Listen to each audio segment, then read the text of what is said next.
भागते भागते हॉल पहुंची और वहां उसे एक बंदूक मिल गई। वो रसोई पहुंची, लेकिन दरवाजा अभी तक नहीं खुला था। उसने ताला तोड़ने के लिए बंदूक उठाई, पर उसमें गोलियां ही नहीं थी। तभी बाहर कदमों की आहट सुनाई दी। वो चुपचाप छिप गई और जल्दी से गोलियां भरने लगी। उधर उसका पति दरवाजा खोलने में सफल हो चुका था। ग्रेस ने बंदूक तानकर नौकर को हटने को कहा, लेकिन नौकर हंस पड़ा, क्योंकि बंदूक की असली गोलियां तो सिर्फ दिखावे के लिए रखी जाती थी। अब उसके पास भागने का दूसरा रास्ता ढूंढने के अलावा कोई चारा नहीं था। भागते भागते वो बाहर निकल गई और जंगल की ओर दौड़ी। रास्ते में चौकीदार ने उसे देख लिया और दोनों में हाथापाई हो गई। ग्रेस ने उसकी बंदूक छीनकर उसके जले हुए चेहरे पर थप्पड़ मारा और बेल्ट से उसे बेहोश कर दिया।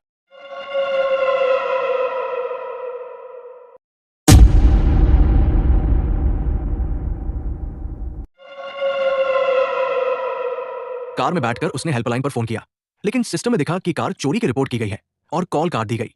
वो टूट चुकी थी। तभी अचानक चौकीदार फिर सामने आ गया और उसे बेहोशी का इंजेक्शन देकर पकड़ लिया। होश आने पर वो फिर हवेली में थी।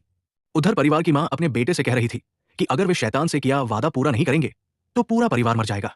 असल में उनके परिवार का सारा धन और सुख एक रहस्यमयी शख्स मिस्टर लाबेल की वजह से था, और बदले में कभी कभी उसे बलि चाहिए होती थी।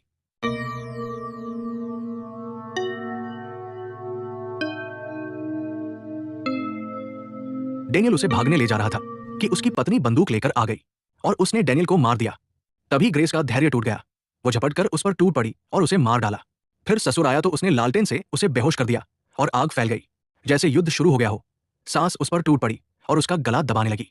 ग्रेस ने पास का डिब्बा उठाकर उसे मार गिराया। तभी उसका पति वहां पहुंचा और यह भयानक दृश्य देखा। उसकी मां उसकी पत्नी के हाथों मरी पड़ी थी। वो धीरे धीरे ग्रेस की ओर बढ़ा। ग्रेस पीछे हट गई। उसे समझ नहीं आ रहा था कि वो उस पर भरोसा करे या नहीं। पति ने उसके चेहरे को सहलाया, मगर उसकी पकड़ कसती गई और उसने भी उसे धोखा दे ही दिया। उधर सूरज निकलने वाला था और परिवार को हर हाल में रस्म पूरी करनी थी। अब ग्रेस का पति पूरे परिवार के साथ मिलकर उसको मारने ही जा रहा था कि ग्रेस ने उसके हाथ पर हमला करके खुद को वहां से बचा लिया। जब पूरे परिवार ने पर्दा हटाकर देखा तो रात खत्म हो चुकी थी। पूरे परिवार के चेहरे पर भयानक डर छा गया, जैसे उन्हें खुद अपनी मौत नजर आ गई हो। एल घर की बुजुर्ग औरत ग्रेस पर हमला करने की जा रही थी कि उसके परखच्चे उड़ गए। ये दृश्य देखकर पूरे परिवार के होश उड़ गए, लेकिन एक ग्रेस थी जिसकी चेहरे पर कई घंटों की मशक्कत के बाद अब मुस्कुराहट आई थी। धीरे धीरे करके परिवार के सारे लोग मारने लगे।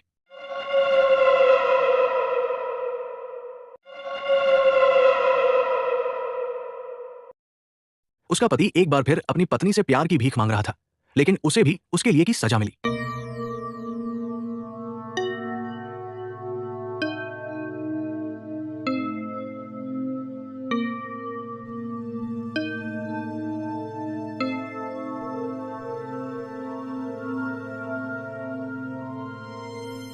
आखिरकार ग्रेस इन राक्षसों के चुंगल से बाहर निकल आई।